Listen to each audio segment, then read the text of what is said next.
Dennis. And I'm Peter Martin. And you're listening to the You'll Hear It podcast. Music Explored. Explored, brought to you today by Open Studio. Go to openstudiojazz.com for your jazz lesson needs. Absolument.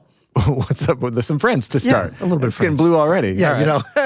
How you doing? Pretty good, man. How you doing? Man, good. I'm excited about today's episode. Do you know what we're doing? Or do you just roll up in here and look at your notes at the last minute? I've been looking forward to this one. This is a little TOP, a little Tower of Power. I was weaned on some Tower of Power. Were you? Yeah. Oh, yeah. So you think you're an expert on it? No, I wouldn't say that. Why? Do we need an expert on it? I think we may. I mean, this is great. This is actually the Tower of Power. We're focusing on their self-titled album, which was not their first album, but this is Tower of Power, Tower of Power. This is when they really hit their stride. The self-titled 1973 Tower of Power album, yeah. But I do think we need to bring in some reinforcements. Something you're great. I'm pretty good. Something a little bit stronger. I don't know. Okay. Somebody that's stronger. Maybe. Like, how much are you benching currently?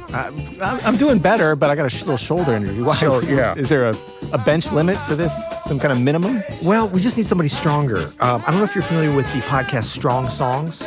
I love that show. There's a gentleman out of the West Coast, a little bit north of Tower of Power, about, 600-700 miles, by the name of Kirk Hamilton. Yes. Could we get him on the line? Could we bring him into the pod? Yeah, What's up, Kirk? That wasn't a forced intro at all. Guys. What's up, Kirk? I'm so happy to be here. Hello. And so excited to talk about Tower of Power with both of you. Yeah, I thought, let's start off by just maybe telling our own stories with Tower of Power, because I mentioned that I was weaned on him. So my dad, huge Tower of Power fan. Nice. Shout out to my Uncle Joe. Actually, he's my cousin, but he's about my dad's age. Is Uncle Joe married to Aunt Linda by any chance? No, he's not. Okay. But we call him Joey Joe. Okay. And he was a huge Tower of Power fan. And when I was a kid, would send me Tower of Power CDs and make me mixtapes. And so I really grew up with this stuff. Kirk, what's your relationship with TOP like? It's interesting. I didn't grow up listening to them. I grew up listening to James Brown. We were kind of a James Brown household. So I was listening to the band that inspired Tower of Power, but I didn't really listen to them until school, when a group of friends, headed up by my friend Russ Kleiner, an amazing drummer, who was a big Dave Garibaldi fan. It's always the drummers. Yeah, they put together a Tower of Power ensemble. This was at the University of Miami, right around the turn of the millennium. And I'd never played any of this stuff, but we got all the charts. We put together a killing band and had a great time. And ever since then, I'd learned so much of the music and became a huge fan of the band. And let me say, I know we're getting going. We're talking about Tower of Power. I'm very excited to be here. I love this show. This is like a real honor to be here. And Peter, I gotta say, man, as a saxophone player who came up in the 90s, Joshua Redman, a very important player to me. And you played on a couple of my favorite records of all time, man. The Spirit of the Moment That's record, on the list. That blew my mind when I was in high school. That is on our list. We've had many requests to do a show on Spirit of the Moment. Yeah, man. Do an episode on cat battles. I still point people to that tune, that small group arrangement, as like a very clever small group arrangement. So I just want to say, it is a real honor to be here. I love this show. I love both of y'all, and this is going to be super fun. But anyways, yes, that is my story with Tower of Power. Well, likewise. Thank you, Kirk. Likewise, Kirk. Yeah, Strong Songs is an amazing show, and we're big fans around here. Peter, what about you? What's your Tower of Power history? You know what? I did not grow up listening. Well, I definitely heard it because I grew up listening to a lot of stuff on the radio and out in the vacant lot by the house and with a lot of older. Wait, what? Yeah, there's a vacant lot. I never told you about that. No, what? We're not going to bore it. Yeah, there was a vacant lot across the street. No, from that my sounds parents. super interesting. What are you talking about? Just people bringing out the boombox and stuff, okay, but mostly on the radio. And so this was a little bit early. I mean, I guess some later Tower Power. But I wasn't super aware of them until a gentleman named Maurice Carnes, a friend of ours, one of the great drummers out of St. Louis, would always be talking Tower of Power. You got to check it out. And I was like, what? Yeah. And I went back, and so I recognized it. And it's something like EWF. I feel like I know so much better. James Brown as well. Yeah. So this was exciting for me to kind of dig into this, and I'll kind of be although I may be the oldest of the three of us, I'll be the junior member. I'll be the little baby as you guys wean me into the TOP lifestyle. So let's maybe kick it off with the opening track, What Is Hip? This is got to be up there. Yeah. One of the great opening tracks of the 70s, right? Yeah, a very bold beginning for sure. Very bold beginning. Driving 16th notes. Here it is. What is hip?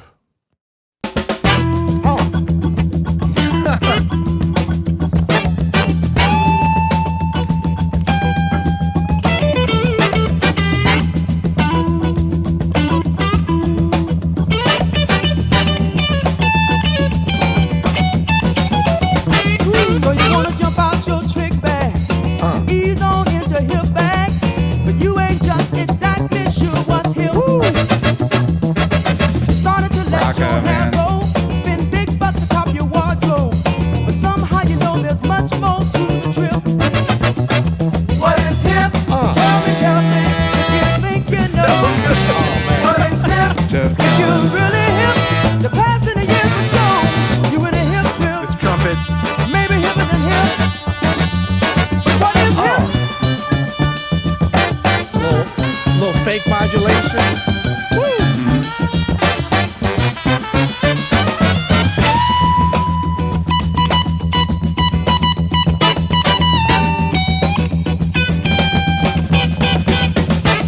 You became a part of the new breed. Been smoking only the best weed. Hanging out on the so-called hippie set. Been seen in all the right places. Seen with just the right faces. You should be satisfied, but still it ain't quite right. What is hip?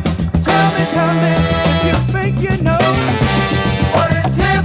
If you're really hip, the past in the years will show you in a hip trip. Maybe hipper than hip. Build What up. is hip?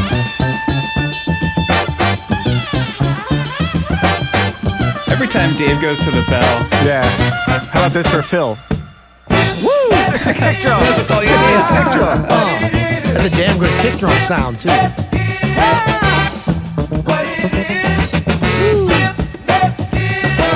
Wow. Love this horn failure, this horn line. Yeah. Killer. I mean, what a start. What's great about that start is you get all of the Tower of Powerness. Like you mentioned, You David Garibaldi's bell patterns, which is, I feel like, is just one of The his sound of his bell. trademarks. Every Oh, time he goes God. to the bell, get out of the way. Yeah. So let's just introduce the band a little bit. So this is, they've had a sort of a rotating cast of, especially vocalists, even early on, but this is Lenny Williams on lead vocals, who I think is arguably the greatest Tower of Power Yeah, frontman. this whole lineup, right? So it's this, and then back to Oakland, and then Urban Renewal. I feel Incredible. like this run, those three records are Yeah. the records that I think of as definitive Tower of Power, even though I do love some of their later stuff. But and that was most of the stuff. I don't know. It's most of the tunes I've heard, most of the tunes I've played, and most of the tunes I've heard referenced. Yeah. That run that you just mentioned is incredible. Back to Oakland, I think, is Yeah. on par with this album as well. Chester Thompson on the organ, who is simply a monster on Yeah. the organ. Great jazz player too. Great jazz player, great jazz that's right. Bruce Conti on the guitars. By the way, everybody's singing as well, right? As you can hear, like everybody's kind of background vocals. Rocco Prestia on the bass, who we heard on that What Is Hip, where if you're not really paying attention, if you're maybe not listening to the different instruments in this mix, you might miss it, but that bass is under everything. Here's a little stem. Just doing these driving 16th notes for the It's just a entire... machine gun, especially on this tune. And it's like the opposite. It's such a great funk groove that he plays, but this is the opposite of what a bass player would normally, like you think about the Beaters right. or James Brown with some space and simplicity. Like that first note that he played, that's like the longest note he plays. I know. Well, but this gets really effective when he does stuff like that. Yeah. Right? When he goes away from it and comes back to it. Especially when you put it in the context of Garibaldi's drum parts, because the two of them are like this kind of machine gun firing line together. Yeah. And when you take this apart, When he goes down low there on the chorus. yeah. Like that doesn't sound that funky, but that's a great funk rhythm section. You know, as you say, Kirk, when you have the bass and the drums dialed in but working as one unit, that really kind of proves it, you know. You got David Garibaldi, who, Kirk, you mentioned on the drums, who has since become a legend of funk drumming, is so influential. You mentioned like a drummer friend at college introduced you to Tower of Power. Same for me. Like every drummer I knew in high school was like Maurice Carnes, drummer. Yeah, it's Maurice Carnes, great drummer. Everyone has a drummer in their life who introduces them to Tower of Power. That's right. Exactly right. It's like a multi-level marketing scheme among drummers. I think. Someone's making money somewhere on this. Yeah. You've got Brent Byers on the percussion. You've got Doc Kupka on the Barry sax. Do we actually have time to go through the whole? It's a big band. It's man. a Come large on. ensemble. Yeah, it's true. Doc, Be here a one of while. the founding members who's still in the band to this day. Yeah, man. I just saw them play, and he's still doing it up there with the Barry. Incredible Barry sound. I think this was Lenny Pickett's first album with Correct. the band. Yeah. And Lenny, 18 or 19 years old, really young when he joined the band. there's some great video of young Lenny, in fact, infamous video of young Lenny on some live Tower of Power in like a really incredible jumpsuit doing some dances. If you don't know Lenny Pickett from Tower of Power, you actually do know him. You probably know him from this, actually.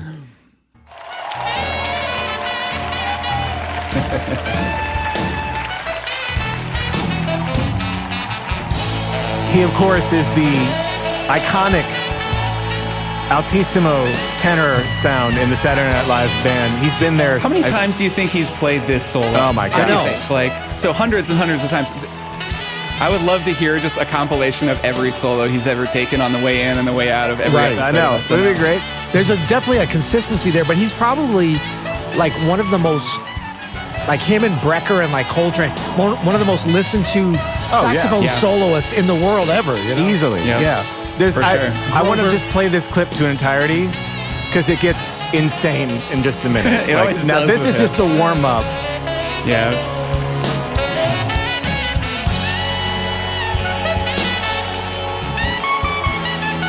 The control up there is ridiculous. Yeah. And he plays each week like it's his first time, like with the humanity and the excitement of, you know. It's so true. There are commercial breaks on Saturday Night Live where he'll just bring it so hard, and I'll just be watching the show like like that. Something like that happens just at a kind of random commercial break that always knocks me out. By the way, and I've been there live before, and like they're killing. They're playing through the breaks and stuff. There's a lot of cool stuff happening, and they hardly rehearse now. They used to rehearse several days. They rehearse like the day before. They're dialed in there. good news regarding Lenny Pickett. We just booked him to do one of our Open Studio mentor sessions. So if you're an Open Studio member, he's going to come in and talk for an hour about music, and you don't want to miss that. We also have another founding member, tenor saxophone, Emilio Castillo, is on the tenor and backing vocals. Mick Gillette on the trombone, the trumpet, the flugelhorn, the baritone horn, and backing vocals. And Greg Adams on trumpet, flugel, and string arrangements and conductor. There's also a couple of additional musicians. Jay Spell on acoustic piano, I assume on Clever Girl, and Bruce Steinberg on harmonica. So when I saw these guys live, Emilio and Doc were I think the two remaining members. Emilio seems like the nicest dude ever. The two of them wrote a lot of this music, and they just seem like, I don't know, their vibe is very particular and kind of unifies this band in a certain way. You get the feeling that they really are Tower of Power, that it's their thing. Yeah. I think so, and I wonder if they ever retire or stop playing. I assume the band will keep playing, but it does seem like right now it still is Tower of Power because the heart is still kind of there with those two guys. But I guess we'll find out at some point. I hope they keep playing for many more years. Though. Agreed. Now, can we just talk a little bit about the Bay Area origins and stuff? Because I think when you talk about the heart and the soul and the sound and the vibe and like that particular way of, I wrote down a couple of bands that I thought, I mean, there's so many great bands and musicians from the Bay Area, but ones that were either kind of around this time or, you know, stylistically. Sly and the Family Stone is the one that jumps out, you know, super influential, but also the Doobie Brothers. The Doobie Brothers actually started in Bay Area before, you know, early on, late like 69 We got to get a Doobie Brothers episode. Yeah, we got to get that. Yeah, and then, man. And then I was thinking about Mike Clark, the great drummer. You talk about great drummers and funk drummers. Mike Clark and Paul Jackson. And Paul Jackson. What am I thinking? Both of that unit from the rhythm section from the Headhunters, you know, and then so many others. But I thought those were kind of the funk connections. And then later on, you know, Zigaboo Modelass, drummer with the Meters, lived, and I believe still lives in San Francisco. But that was later. That's the other funk Bay Area. Emilio tells this story about starting the band. So they were originally called the Motowns, or at least that was an earlier version of this band, and they were doing a kind of a Motown thing. And I think this was right around when he hired Doc. He tells the story of hiring Doc, where Doc comes into the rehearsal with his Barry sax and plays, and Emilio says his dad takes him aside afterward and says, "You have to hire that guy. You're going to get that guy in the band." And that they kind of figured out, he says that Doc was a hippie and the rest of them were doing a kind of buttoned up Motown thing with like crew cuts. And they had a more Motown sound. And then, you know, they're in the Bay Area. It's, you know, after the 60s, but it's still very like 70s San Francisco. And they go for that kind of more hippie thing, and that's when they find their sound. And it's interesting, like, I don't know, placing them in the lineage of funk. Garibaldi, I guess, was in the military, which I didn't realize. He was a little older than the other guys, and he had heard James Brown, and he'd heard, I'm assuming, Clyde Stubblefield play, yeah, for sure. and kind of got lit up by that style. And you could hear him taking that in a new direction, you know, according to his own muse. Well, I mean, about 25% of the tracks on this record are kind of Motown Review-esque, you know? Right. It's an interesting record because it's kind of like in this middle place. And they never totally let go of that, but this is really, I mean, a couple of these songs, what's the swinging song? It's like the third or fourth tune. This Time It's Real. Yeah. This Time It's Real. It just sounds like a different band. Yeah. It's great, but it's very different. It sounds like it could be from Smokey Robinson or the Supremes or something like that, for sure. It even has kind of doo-wop kind of, you know, connotations to it. It's going to come up later in a little segment that we do, just so you know. We'll get to that later. Right, okay. I would be remiss without mentioning, I think, one of my favorite. This is almost my Desert Island track. In fact, I'm still on the fence about what my Desert Island track is going to be. Yeah. It's Clever Girl. Notice, too, that this is mixed volume-wise lower than everything else. Mastered differently or something, Yeah, it's more compact. Yeah, there's something different. I love the piano. It's acoustic piano, too. It's a different piano player. I think Jay Spell is playing piano. I didn't have you on my mind, but you shut them down. It's a great track. I just don't feel like how does it fit in with the album? We're going to talk about it. I must be just part of your plan. I just love it. I just think it's a great song. No, it's great. Yeah, it's a good tune. This.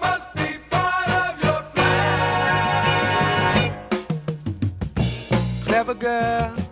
I think this era, between 1972 and 1975, I think had the greatest drum kit sound for my taste. And I've mentioned this before on the show. Whatever the kick drum thing they were doing, whatever they were doing with those kick drums, they sound so punchy but earthy. The entire kit there, just that fill going down the toms, just feels incredible to me. Who's the drummer? Sorry, go ahead. Oh. There's something cool on this record with the mix that I've noticed that is actually changes with Back to Oakland, where the drums are mixed to the left, like they're panned left, which is that funny thing that happened from the 60s into the 70s where engineers kind of figured out the stereo pan and where everything should sit, or at least that's kind of how I assume it went, that people realized, okay, the snare actually sounds good with the snare and the kick in the middle. We sort of stereo pan the drums instead of doing the Beatles thing or whatever, where we just like smash everything to the left and right. And with this record, I think they did something really cool. Everyone's playing so locked in that it almost doesn't matter where anyone is panned. But they've got Byers over on the right, on the congas, and the drum set over on the left. And it like, I don't know, the two lock in together in a really, really cool way that leaves a lot of space for the rest of the arrangement. Yeah. And then on Back to Oakland, the drums are kind of in the middle, like on Don't Change Horses. That's an amazing sounding track. It is. But it sounds a little more like you'd expect a band like this to sound. That's right. I especially re-listening to this album, getting ready to talk to you two, I was really struck by the mix and how unusual and cool it is. Yeah. Totally agree. I think with you're talking about the tom sound and just the mix in general and the vibe. Now I'm gonna show my ignorance. What's that band? Sonic Silk? You know the Silk Sonic. Yeah. What's the drummer? Yeah. They definitely have heard that track, that last track. Anderson .Paak. Anderson .Paak. Come on. Right? Yeah. Oh yeah. Okay. Oh yeah, for sure. Right. Yeah, that's what I'm saying. Stating the obvious? Yeah. Okay. Their whole band is based off of the 1972 drum sound. Right. Yeah. On like recreating this sound. Right. Yeah. I love the vocal sound on this thing. Man, a thing that really strikes me about the Tower of Power horns, and I should say at some point here, I got to do my spiel about horns as a horn player and like what this horn section means, maybe in a little bit, because the vocals I think sound so gorgeous on this album, and in general, it's sort of an underrated aspect of Tower of Power. Agreed. Is how, I mean, everybody sings, but the horns all sing, and we had to do that when we were playing this music, and it's hard. There's a lot of, you got to sing a kind of difficult part in really nice harmony, and then just put your horn in your mouth and like play a kind of difficult line and just jump back and forth between the two. And they do it like it's nothing. And I just love how it's recorded. There's this like bloom. There's such a kind of a gorgeous muted sound to the backup vocals. It's just great. I totally agree. I think we're going to get that actually in the next track that we're going to listen to, which is Get Your Feet Back on the Ground. Do you like that? Is this something you might be interested in? Yeah. Yes, sir. Okay. I'm in.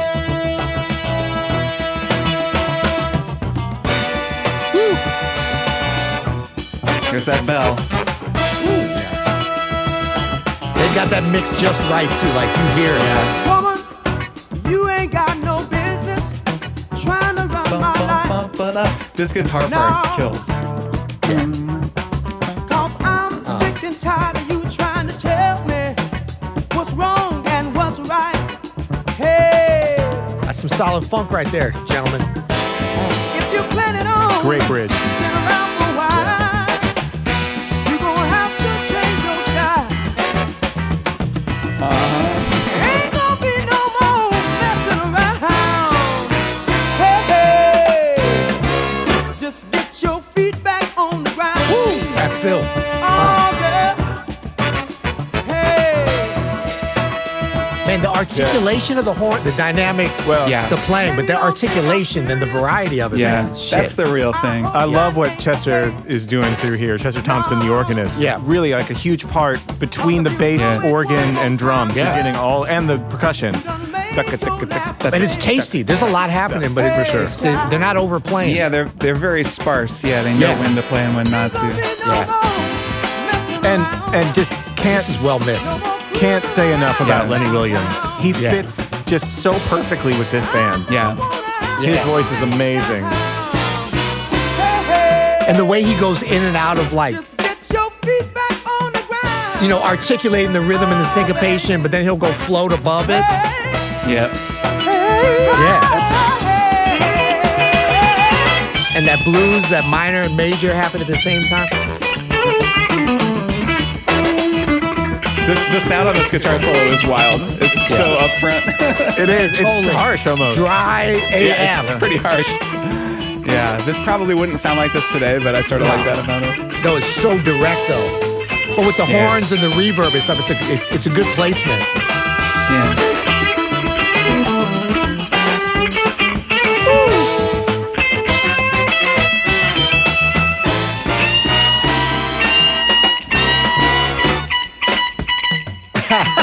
It's like, I'm so sorry as I can.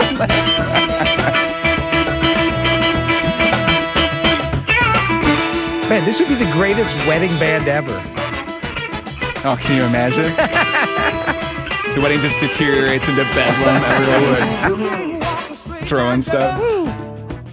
Get your feedback on the ground. Man, that, you know, the architecture of the arrangement, the placement, the Yeah. mix is like always sort of the under, like whenever something like this, and you have so much happening, but it all fits together, you know, bravo to the mix and the mastering. But in terms of like how they arrange, I mean, it's busy up in there. And with funk, like the hardest thing with like playing great funk is like being able to push all that stuff in there. You got a lot of people playing, you got the horns, you know, potentially obtrusive at so many times, but it's in a delightful way. Every time they come in, like start soloing, then like, you know, and then they're out and then they're back in, and like the placement of it is fantastic. I love the mix. I wonder a lot about that. Just about the way that they arrange this, or how consciously they approach that kind of stuff. Yeah. Just because it all seems so thoughtful. Like when I really broke down Soul Vaccination, which I'm sure we'll talk about, I felt like I was looking at this watch almost, this timepiece that had been, you know, built where the kick drum is, you know, leaving space for the bass that then fills in, and then the hi-hat like lines up with the guitar. Yeah. And then the horns, like, and everything is just like put so perfectly together. Yeah. And I almost wonder if a lot of times, like on my show, I do all these really deep breakdowns and recreations, and I'm ascribing all of this sort of intent to everything. But a lot of times guys just get together and they just sort of, they're like, oh, that sounds good. I don't know. And then they just play it. It sounds fine. And I really wonder what the process for writing some of these songs was like. I love the watch analogy because it does feel like it has that kind of precision where every part is balanced with the other parts in order to make, you know, everything happen. But you have a watch on today? You could demonstrate I do that have with? a watch on. But yeah, you want to break it down? But I wonder the same thing. I wonder how much of that is like planned and how much of that is, I mean, there is some precedent for music styles especially funk, has the tradition of like, you're doing that, I'm gonna do this. Right. You know what I mean? Like same thing with like Stay in your lane. Brazilian music, right? In the samba, right? Like you're doing that, I'm doing this that complements that. It's not exactly the opposite, but it does do a different thing. And it could have just been instinctual and sort of like molded over time. I got a question for both of you. Yes. Even though we're not on our deepest of dives, although we're getting pretty deep already. We're getting close here. Throw out a little controversy. I'm gonna throw the line and see if you guys will bite. Tower of Power, is this a funk band? Yes. Yes? What do you think, Kirk? I mean, they're really funky. I struggle sometimes with genre like that because, like, I would describe their style as incredibly funky horn, extremely horn forward soul music, I guess. But it's funny because all those words can mean so many different things. Yeah. They were certainly inspired by James Brown more than anything, the funkiest of the funky. Yeah. And so they're in the lineage of funk, but they're their own thing for sure. I mean, they, especially as we already mentioned, they kind of jump styles a lot. Yeah. And at their funkiest, yes, like Soul Vaccination is pretty funky. Or when they're playing digging on James Brown, they're just doing James Brown covers and then they're a funk but band. like both Sorry Over Nothing. Like both Sorry Over Nothing is not. Well, this is my thing. I think they're just a band that can play funk really well. Yeah. Like at a high level. But I don't think that they're a funk band. Only because I'll say this, like, not that they can't play at the same level as the great funk bands, the James Browns, the Meters. I mean, you know what kind of reminds me of? It's like the Jackson 5 or the Jacksons later. It's like they can throw down on some funk, but they're not necessarily a funk band. They are funky. But like a funk band, a real funk band is like everything they do. Like they can't stop playing That's funk. True. That's true. I can see that. There's a sort of a distance with Tower of Power that I think is interesting. They do a lot of songs that are about how cool soul music is. They like to talk about what they're doing, and they're almost commenting on it. I mean, even What Is Hip is that way. Yeah, totally. When you hear Emilio tell this story about how Doc joins the band and he realizes, oh, we're not cool. Their goal, I guess, was to play at the Fillmore. They're like, we want to play at the Fillmore, and he's like, well, if we got to be a hippie band if we're going to play at the Fillmore, because that's kind of the thing. So they all grew their hair out and they became hippies. Yeah, and so that song is him like very, very clearly just writing a song about wrestling with how to be cool. Right. And that's like not actually a very like funk band kind of thing to do. Like funk just kind of is cool. So there's a little bit of a distance there that I think is maybe musically being expressed in what you're talking about, Peter, in the way that they're always a little bit removed from everything they're doing, and they're just all very good and they can do it all very well. It does have the air of sort of a funk band for music nerds. Yes. Like it is that. They're definitely nerds. Like they were nerds from the start for sure. There's something lovable about that too. Absolutely. It's not a bad thing. I am a huge nerd. We're all nerds here. It's fine. Yeah, and I mean, we're doing a collaboration between two nerdy podcasts. Yes, it's about as nerdy as it can get, right? But it's not to say, I didn't mean to say, like, if you drop the needle on any of these, on 2/3 of the tracks on this, I'm like, damn, that is a funk, like, it doesn't get any funkier than that. Yeah. Execution-wise. So I'm not saying that there's, like, a separation between them or whatever, but there's certain things that they do that a straight-up funk band, even on that last track, it's like, where harmonically, like, they'll push a little bit more, which I love it. It's almost like a fusion-y kind of thing. They're definitely not a fusion band, but like just stuff that it's kind of like Weather Report. Like Weather Report at times would be so funky, but no one ever thinks about them as a funk band. But they can execute on funk at a very high level too. There's some pop elements to this too, as we're about to hear. Sure. All right. Ain't nothing I can say. Nothing I can do. I love this song, by the way. I love the guitar playing on this too. I feel so bad. I love the way that hat is we were talking about that. That's some hi-hat forward miking right there. So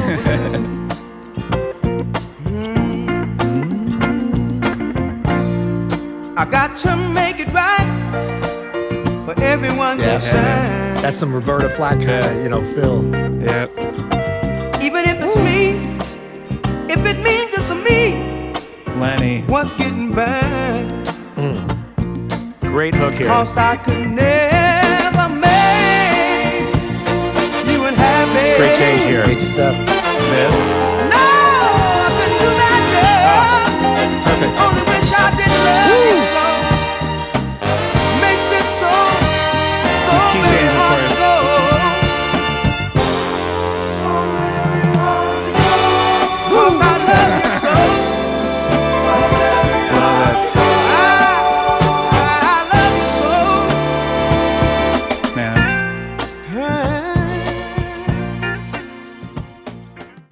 Yeah, I might have to change my Desert Island Tracks because, I mean, that song, it might be the best written song on the whole album. Yeah. It was their biggest hit, right? I think it was their biggest charting hit as Tower of Power songs go. It's such an incredible chorus. Yeah. It's such a beautiful horn arrangement. Yeah. Lenny is just crushing it. Lenny Williams is crushing the lead vocals, and you just really feel that song.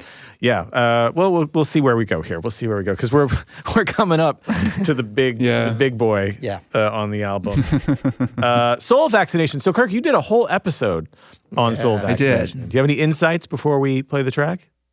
No, I mean, I would say just listen to Rocco's bass line if you're going to pick one thing, because it's a lot less busy actually than some of his other parts, and it fits in with Garibaldi's drums really well, and also with the guitar part. There's a really neat interlocking thing going on, and then the congas are kind of just steady through the whole thing. Yeah. So it's got this really great foundation, and then the horns. You know, I mean, the horn parts on this are pretty legendary, and you know, they're pretty in your face, so they're hard to miss. But listen to the bass. The bass is pretty cool. Yeah.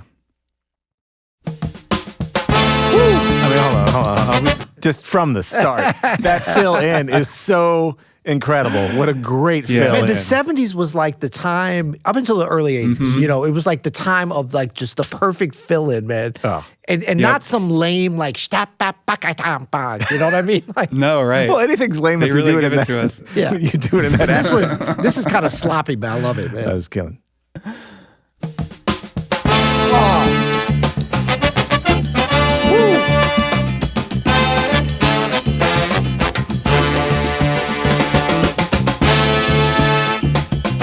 Yeah, the bass line. So really listen to the bass and the guitar here. Vaccination all across the nation. Keep you from catching monkeypox. When you get the notion, It sneaks in. got the potion, you might begin to set yourself in motion. I'm talking about soul vaccination. I'm ready. Yeah, I know, right?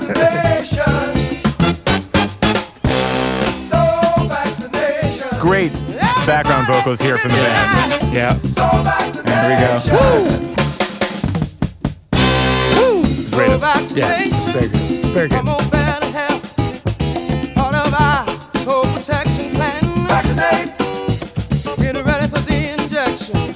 Cut down on the infection cause soon we got soul protection. I'm talking about soul vaccination. Soul vaccination. Soul vaccination. Everybody stand in line. And they're going to open it up here on the bridge. This. Love the delay there. Yeah. Back on the bell.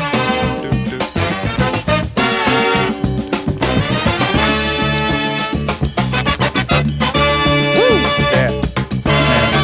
They left a little stank on there. You heard that? Yeah. Here's Lenny.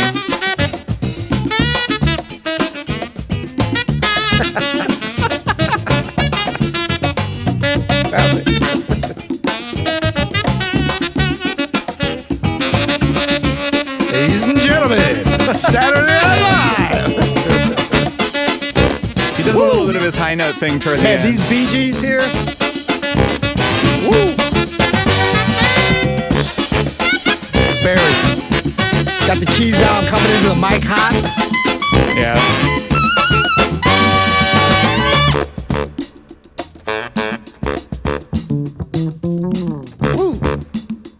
One of my favorite bass fills of all time.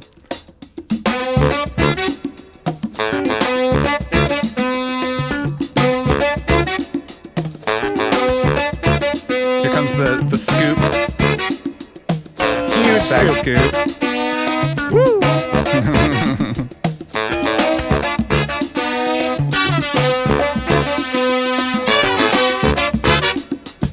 I love how this is connected. They throw it up at the top of the line.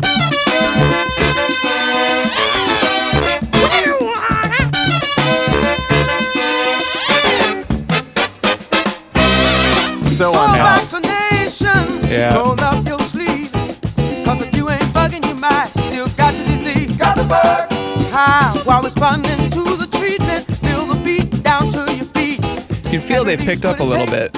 Yeah. It's definitely not where they started. Yeah. It should be. Yeah, no. You're later on in the tune, man. yeah. It's later on in the tune. Yeah, I'd be excited too. They get excited, man.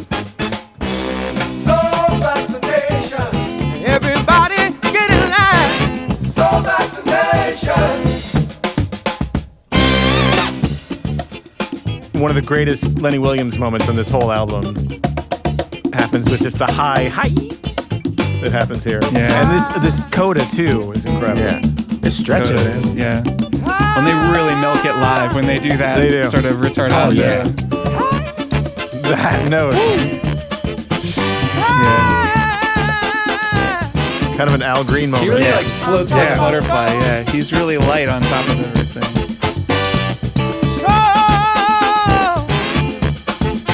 Soul vaccination.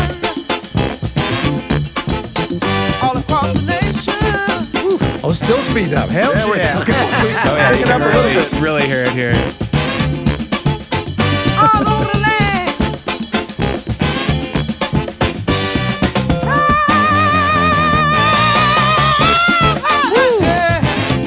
So good. Soul vaccination. Yeah. Everybody get in line. You get yours. I got mine.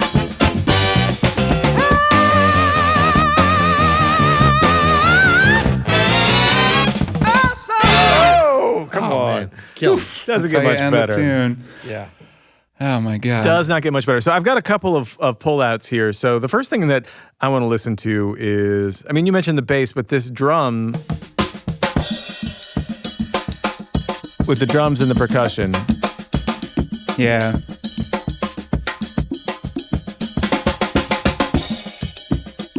It's not just a backbeat. Right. And, you know, you mentioned the Bay Area thing. Oh. And, you know, what this reminds me of from a very similar time here. This is Mike Clark on Actual Proof Oh yeah. from Herbie Hancock's Thrust album. Woo. Yeah. This really is, it's this like post-Clyde period where Bernard That's is right. doing this stuff. Yep. All these guys, they're kind of like, how far can we push the fatback thing? That's right. How far Yeah. can we push the snare into the bar Yeah. and still have it be funky? The answer is pretty far. Apparently. As we've learned from these examples. The other cool thing to hear is just the winds by themselves.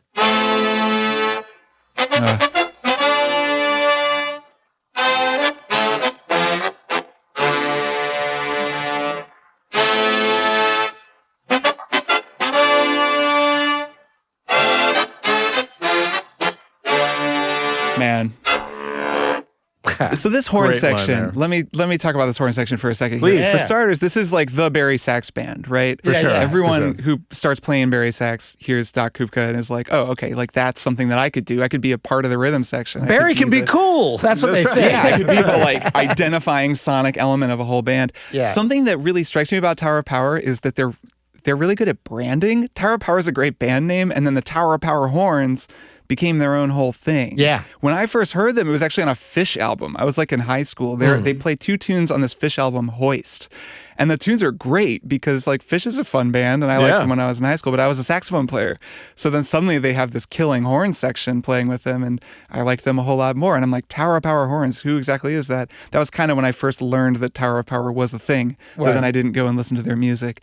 But this sound, I think this horn section, 2 trumpets, 2 tenors, Barry sax, that is pretty solid. Like I love a trombone, like having a bone in there and maybe one less tenor. Yeah. I like that. I like that. I do like that sound. Well, sometimes they'll have guys. I think one of their trumpet players with them now doubles on trombone, so they'll have guys who can double. But that sound is huge, and they use it so creatively. A thing I love about Soul Vaccination, I talked about this some in my episode, they're so creative with how they use the different voices. Doc is kind of part of the rhythm section. Right. There are these times, during that breakdown, boop, boop, Buddha, Buddha, bo, Yeah. bo. He's kind of in there with the rhythm section. Yeah. The tenors are their own little section. Buddha, da, da, da. Yeah. Something really cool that they do that I didn't even notice till I sat down with the song, they flip that tenor sax pattern when the trumpets come in. So when they're playing on their own, they play Buddha, Buddha, Buddha, da, da, da, and they do the scoop at the end. When the trumpets come in, they go Buddha, da, da, da, da, da. Yeah. And because of that, they line up with the trumpets, ba ba da bo, be ba da ba da da da, and everyone does that da da at the end together. And Incredible. it's like, it's really cool. They've introduced this idea and then they just flip it, a very easy thing to do. There's so much clever stuff like that in their horn arranging, and they managed to make a horn section that isn't that big. You know, it's not Count Basie's band or something. It's not a big band. It's not even a mini big band. Yeah. It's a 5-piece horn section. Yeah. They make it sound big cleverly. This is actually, I mentioned cat battles earlier. Yeah. To shout out Peter's recordings one more time. That's the thing I love about that recording is it takes a quintet, guitar, sax, piano, rhythm section, and by cleverly working the arrangement and like establishing a melody, then handing the melody off and having the piano and the sax play a different melody, like it kind of gives you this sense of richness to the arrangement. And I think Tower of Power is very, very good at that. Let's check out that breakdown one more time that you were just talking about. Yeah.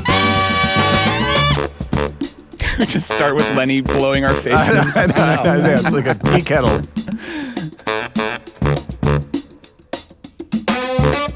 So there's the tenor line. So here the tenor is here. Yeah.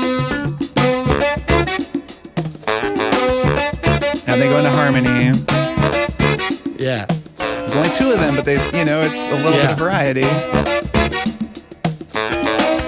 And now they flip. Woo. Hot, man. It's so good.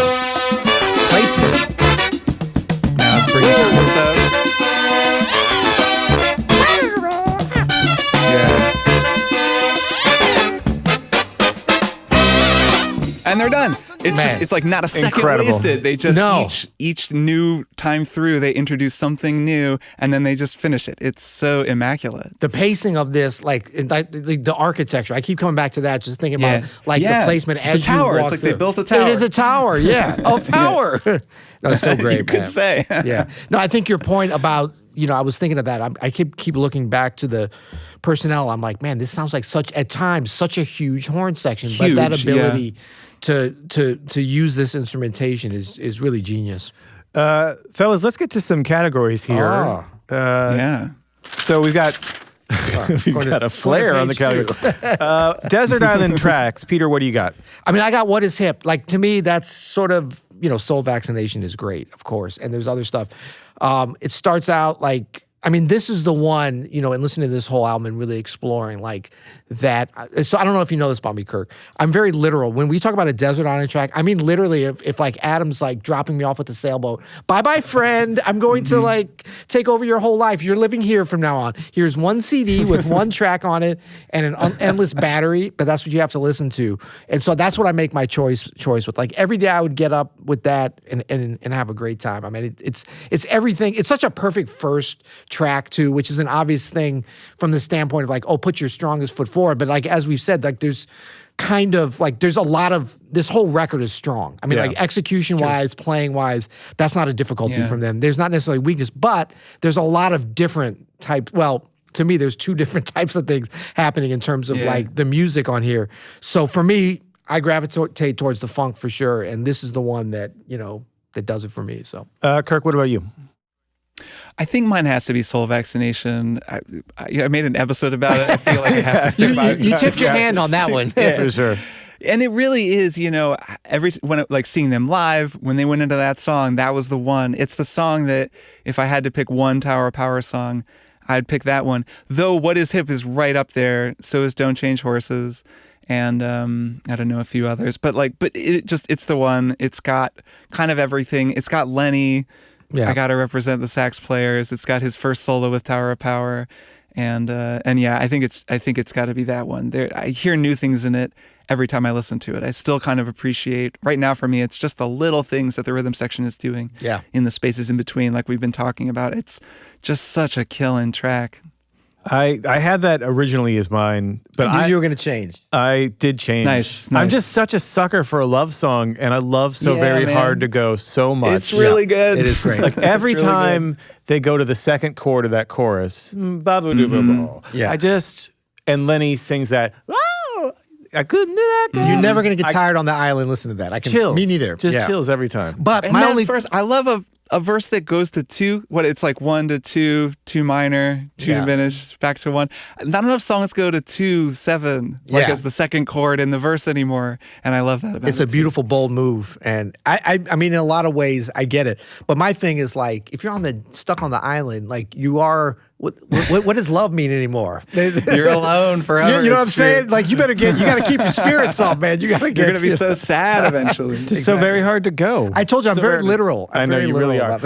Okay, apex moments. What are the apex moments for this album? Peter, you start. So I think on What Is Hip, everything that's happening during the trumpet solo. It's not even so much the trumpet solo. I think it's like a secondary. Is there a second trumpet solo? Maybe it's just the only one. But like once he goes into that, yeah, it's the second one. Maybe we could just, I don't know if we can find it. See if we can do it. I think that's it. Yeah.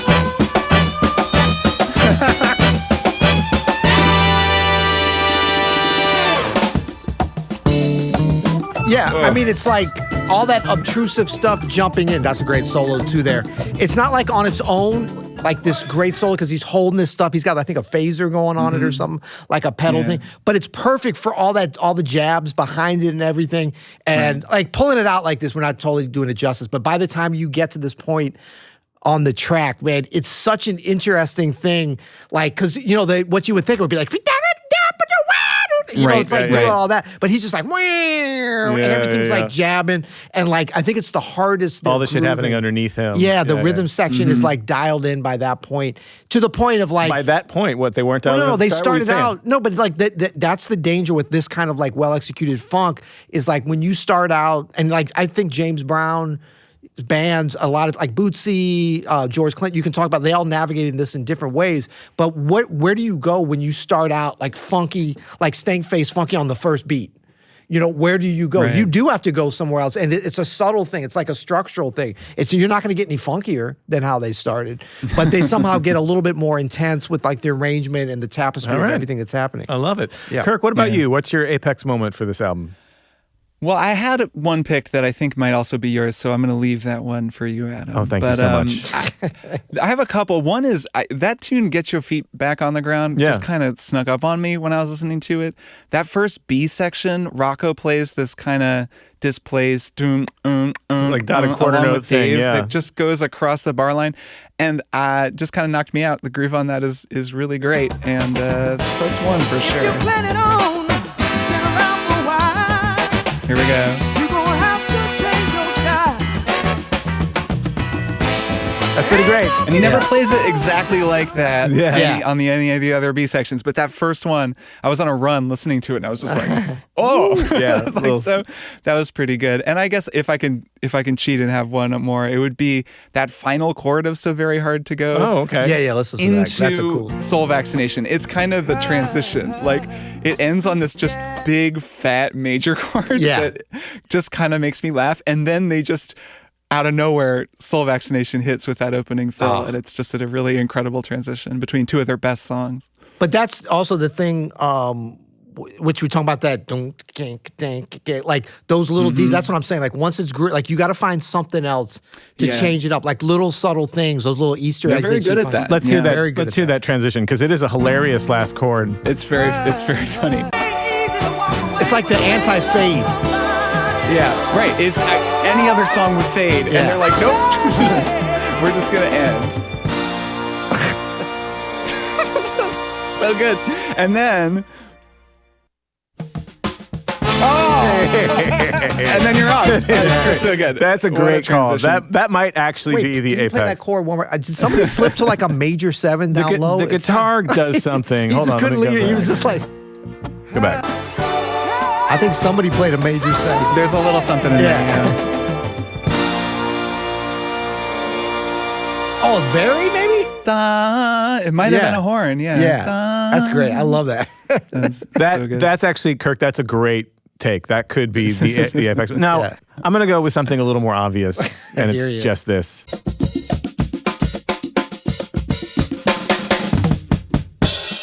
Captain Obvious is calling. What can you say? What else? But it is the apex moment. I mean, if just off the top of my head, without any thought, I was like, yeah, that's the best thing, because it is. It's like the most obviously. Let's hear that in context, actually. Please. So vaccination. So vaccination. Everybody get in line. So vaccination. So vaccination. Yeah. And really, the band does make it, right? The horns, the horns coming back dropping on that hit. I mean, that is really what makes it work. Yeah. Okay, I got a question for you, Adam, and for you, Kirk. Okay, yeah. That Garibaldi fill we just heard versus J.R. Robinson on the intro fill on Rock With You, Michael Jackson. Oh, why do you want to do that to me right now? That's the top, but that's what comes to mind first, like that. greatest drum fill of the 70s, although it was Rock With You. Yeah, that was still the 70s. Are you serious? Yeah. You know, which, he's going to pull it up. He's going to actually, all right, Kirk, what you think? Yeah, play it. Let's hear it. Let's hear it one time. Garibaldi's got recency bias for me. Yeah. I mean, that's... One more time. All right, hold on. Back to the Garibaldi. We're going to A, Well, it's B, also these. different because one's a setup and one's like in line, you know? Yeah, it's tough. They're different. The Garibaldi one is so showy, you know, it's so fast. I guess I picked that. They're kind of serving different functions. It's very hard to choose. Those are both very good fills. The opening of Rock With You is a pop scenario. Yeah. You know what I mean? I mean, that is like a, it's a hook. Yeah. It's a melody. I mean, he had to bring it's it. more melodic, yeah. And it was super calculated. You know, Quincy had another drummer do it. He had JR like redo it and then do another thing. And like, it was, you know, I think Garibaldi on that was just like, I'm going to do some crazy shit. And then the horns are going to come in and save That's right. it, you know? That's right. That's a thing I really like about Tower of Power. That reminds me of something I've been thinking about listening to them. I loved you guys' episode on Asia, the Steely Dan record, which is, I think, a really interesting comparison to this. It's a few years later, but it's all session guys, the way you're talking about, you know, with an MJ record. Yeah. They brought a bunch of guys in. They had a different drummer on every track. They're really perfecting everything. What I really like about Tower of Power is that as much as they sound like those 70s studio records, they're just a band. Yeah. They were just guys who like made a band, and then they stayed in as a band for like decades. And they just played that way. No, when you look really at their resumes, I mean, they've all done some other stuff, but nothing like crazy major or gone off and had like solo careers other than the singers like Lenny Williams and Lenny Pickett. And Lenny Pickett is the sideman for a lot of guys, people. Yeah. But the core, that's like Tower of Power is their gig. Yeah, for sure. But that's like, maybe that's an SF thing during that time. Look at it, Sly and the Family Stone, Doobie Brothers, Steve Miller Band out of the Bay Area. What do you know about that? Not much, actually.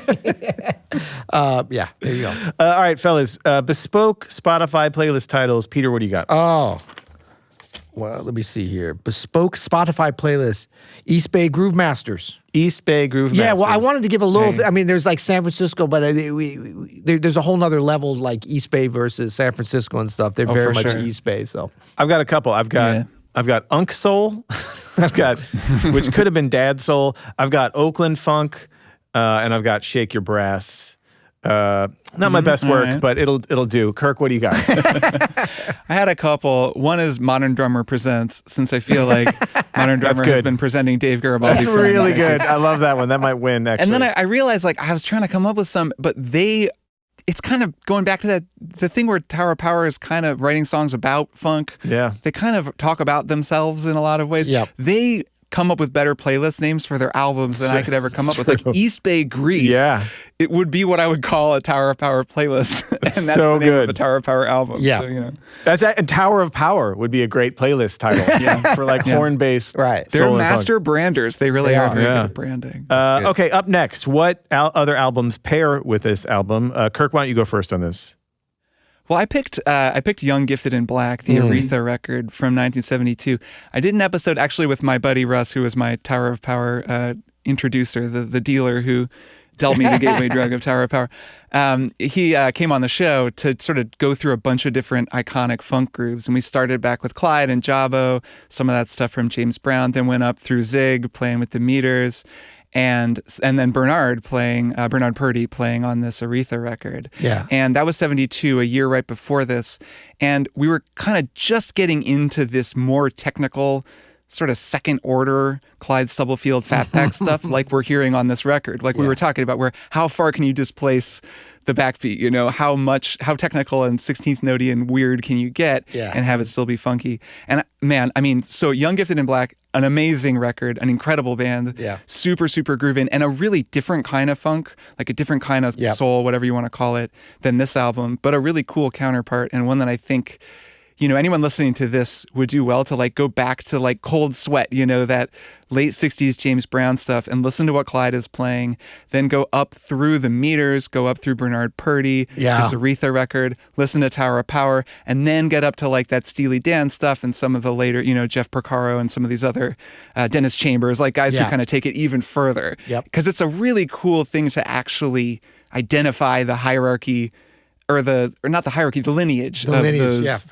those drum grooves, and like take it back to James and then, you know, and Clyde and all of that, and then take it up. So that's my pick, is a Young, Gifted, and Black. Also just a great record that you can listen to literally any day. So great. I love that idea of the lineage. And man, Purdy might be sort of the main connector between all that, actually. Like he's all the way up to Steely Dan, and you know, like, especially because he's a studio guy, so he played with so many different people. You hear Bernard on like with every freaking band like through the 70s and the 80s. Yeah. They brought him in to play on, was it Intervisions and some of the Talking Book stuff. I don't think any of it made it on there because Stevie ended up playing like Stevie was like, we got to get a real drummer. Bernard Purdy's not shit. I'm going to play my own part. Purdy heard it and was like, no, I think it's cool. I'm good. Pete, what do you got? Up next. Okay, so I was looking for stuff right around this time for some reason. I love the Young, Gifted, and Black because I think about like if you listen to this and you went right into that would be such a vibe. You know what I mean? But I've got Rejuvenation, one of my favorite Meters record, which was either from 73 or 74, right around then. And of course has a lot of like interesting crossover and just sort of vibe, you know, funk vibes, of course. And then also Payback, James Brown. That was 1973. That's a great call. That's a cool record that like when I went back and I was like, man, that's a whole vibe with James Brown, a very different thing than most people know, but highly recommend that record. I'm going to go with anything from Graham Central Station. Larry Graham, bassist with Sly and the Family Stone, so there's this Bay Area connection. But the members of Graham Central Station, so the Tower Power horn section recorded with Graham Central Station. Lenny Williams sang with Graham Central Station, so there's a strong connection. Also, it's just incredible music. It's incredible music. And I caught a train at Grand Central Station last week when I was in New York. So there you go. Quibble bits. I'll start this one. So my only Quibble bits, aside from a couple of songs. So I have a Quibble bit with your. I'm reading. If you're sticking with I have a Quibble bit with this. But go ahead. Okay. Aside from like So Very Hard to Go, I don't think the lyrics are that strong. What? Keep going. I just don't. I just Peter's ready. Soul Vaccination. Come on, the title before you even get to the lyrics is killing, man. It's good, but it's not.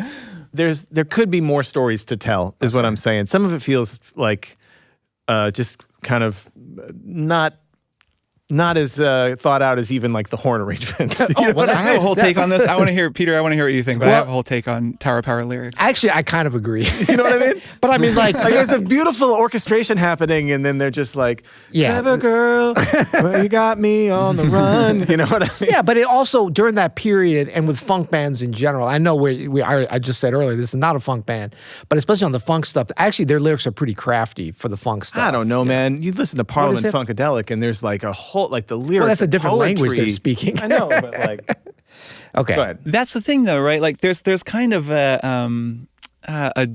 dorkiness a little bit to some Tower of Power, especially if you get later. Okay, so one of my favorite TOP tunes is "There's Only So Much Oil in the Ground," and this is a song written about the oil shortage that people were thinking about. It's like they're always just sort of, wow, well, we got to change our vibe and be hip. Let's write a song about that. And this is like, literally the lyrics of this are like, alternate sources of power must be found because there's only so much oil in the ground. It's very literal. The lyrics, they kind of go all the way around to becoming amazing because they're so silly. I remember the big solo that I had when we played a bunch of Tower of Power stuff live, we played Credit. Do you guys know the Tower of Power song Credit? Is that from the 80s?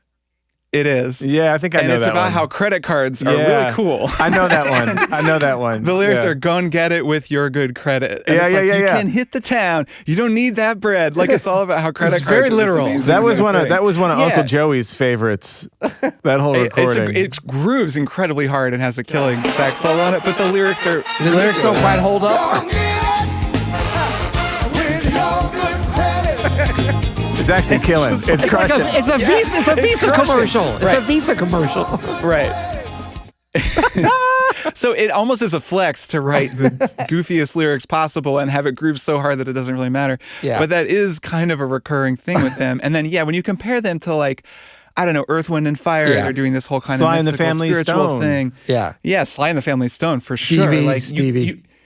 As much as it doesn't hold them back exactly, because they're Tower of Power, they're legends. You do hear someone else doing more interesting lyrics, and you're like, well, okay, maybe, but if they had a little more going on lyrically, the band would be even better. Yeah. So I do agree in the end, even though I'm charmed generally by Tower of Power lyrics, just because, like, Soul Vaccination is fun. Exactly. It's iconic. Peter, and what is hip? And then you're gonna just list out exactly all the things. And what is not. Right. That's in a long tradition of list songs. It's not a bad one. It's literally the opposite of Steely Dan, where, like, everything is cryptic and supposedly deep. Totally. Yeah, about some literary character that may or may not be them, but is maybe just some guy that they met once.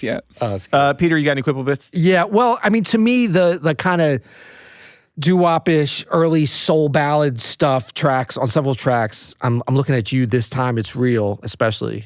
Yeah. I mean, it's fine. You don't think this is swinging? I mean, it's definitely not swinging, but I don't even care about that. Saw me a girl today.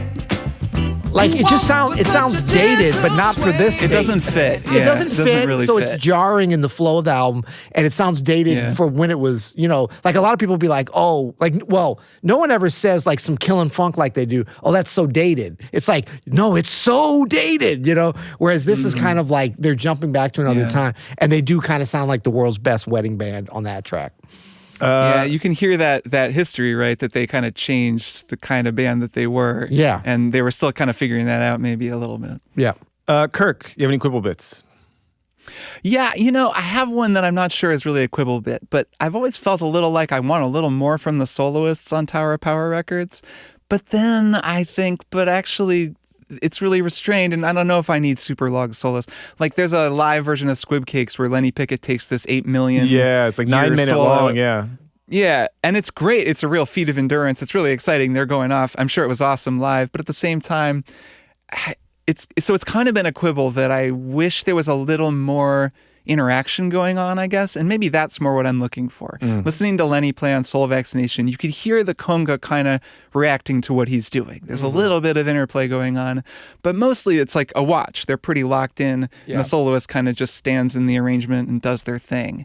And I felt this way seeing them live as well. There wasn't a lot of stretching. Though, I wanted to shout one thing out live because I didn't mention him. This guy, Jordan John, is their lead singer now. He's a young dude. He, like, can sing anything. He has a totally unbelievable voice and can play guitar. He can like do the whole, like, singing guitar ripping thing. And seeing someone like that playing with Tower of Power was kind of an interesting contrast. Like, he could really light it up as a soloist, and they gave him that opportunity a couple of times. And I was actually sort of struck by how it didn't quite fit because I'm so used to what Tower of Power is. Interesting. So, maybe I picked a Quibble bit that I don't fully believe in so that I could talk myself out of it on the show. But maybe the short controlled solos are actually really work, even though in the past I've sometimes felt like I want a little bit more from the solos. It's kind of like a Quibble bit sandwich that Kirk's doing here. It is a little bit, but like you sandwich some compliments around your with a new form.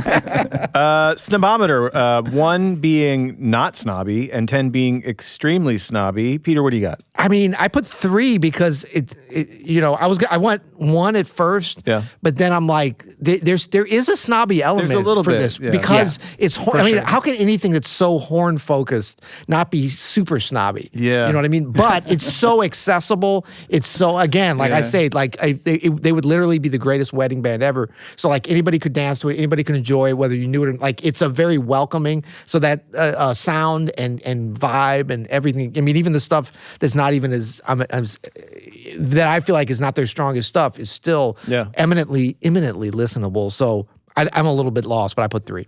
Kirk, what do you got? Yeah, I had a 3 as well. It's funny. I don't always hear a lot of Tower of Power, kind of ubiquitously, like just kind of around. There's this band Lawrence. Do you guys know the band Lawrence? These young kind of really, really great band. They do a tune called Hip Replacement. And then they throw in What Is Hip. Like it's just kind of a Lawrence song. And then suddenly they just go straight into the guitar riff and the bass line and everything. And it was really cool and made me kind of realize, oh, this is nice. Like people are carrying on the Tower of Power thing. It is kind of out there. So it's not a super snobby, inapproachable music by any extent, even though it's a little bit niche and always kind of has been. It's always been its own little thing. So I put a 3 as well, just because it's not quite a 1, but it's very approachable. And, the people who know, they know. Is it better than Kind of Blue? Kirk, why don't you start? No. That's all you got to say. Peter? No. No for me as well. Yeah. Obviously. Accoutrements. So album cover, what do you think? Well, you guys go first on this because I think I might be diverging. I've got 5, which is kind of Let me get mine. I got good. Yeah, that's right. We got to start showing this stuff. Right. I got 5, which is kind of a bullshit answer. It's nothing really great. It's nothing that bad. It's just kind of, it's fine. It's a little low effort. Yeah, it's really serious drop shadow. Yeah. That's a lot of drop shadow, man. It's a powerful drop shadow. Yeah, it's a funny picture. I mean, it definitely conveys that this is a very big band. Yeah. Hold this over where you guys can see it. Yeah. And it's kind of just weird because it's like a photo that's been washed out and is only half developed or something. It was like There's a picture purposely of them on the potato. back. So Kirk, 1 out of 10, what do you give it? I'm giving it, what do I have? Oh, I have a 3. I don't think it's that exciting. Peter? Yeah, you guys are hard. Okay, I gave it a 7. What? I don't think it's great, but I gave it some extra points because it's weird AF. And isn't there like some... It is weird. Yeah. Isn't there some like weird characters above there? Or maybe that was just my copy of it. Somebody had drawn on it. So I might have... Isn't there something like above their heads?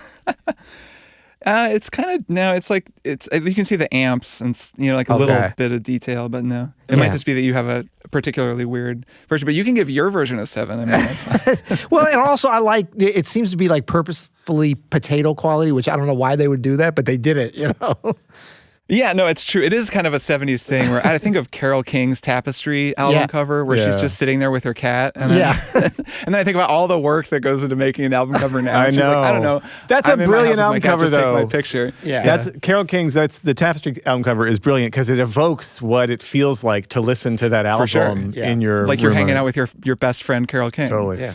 All right, well, that's all we got. I want to do a little bit of a shout out here. So we always read a rating or review or a comment, and Kirk, in honor of having you as our guest, I thought we could read a little rating and review from the Strong Songs podcast. Oh boy, I like it. 5 stars, musical genius. This is from Amy HF. This show never fails to give me chills. The way Kirk combines verbal explanation with musical samples to break down a song is mind-blowing. And I recognize how much time, care, and editing finesse he puts into each episode. What he does is not easy to do. Kirk Hamilton, thank you for joining us today. Yeah, it's been Kirk. a delight to have you on the show. Thank guys, you. this was such a pleasure. Really, really a pleasure. And I love the show. And I'd be happy to come back anytime. This was a delight. We'd love to Please have you do. back, man. Great stuff. Thank you, Kirk. Everybody go subscribe to Strong Songs now. Yeah, and we'll link to for sure. Soul Vaccination. I mean, that's sure. I haven't heard that episode yet, but after doing this, I've heard some of your other ones, and they're fantastic, and I'm looking forward to that. We'll link Thanks so much, man. directly to that for a deep dive, and yeah, man. Cool. Thank you, guys. Yeah. All right. Also, just a Thanks, shout out, guys. don't you have a live event happening coming up this summer? Oh yeah, I do. Yeah. I should shout that out. So I'm Shout going to it be out. playing a bunch of music in Portland. It's actually with a different podcast. I make a podcast called Triple Click that's about video games. Oh, and nice. we're doing a live show at the Alberta Rose Theater on July 11th in Portland, Oregon. But there's going to be music. I'm writing songs for it. Yeah. One of my other co-hosts is also a great songwriter. We've got a whole thing worked out. It's going to be super fun. It's also my first ever Portland live podcast show. And I want to do Strong Songs live with like a whole band and a whole thing. Yeah. So this is kind of a test run for that. So I really want to get people to come out. So yeah, Alberta Rose Theater, July 11th. Come on out. It's going to be a lot of fun. All right. Very Sounds great, cool. man. Well, Cool. till next time. You'll hear it. Yeah.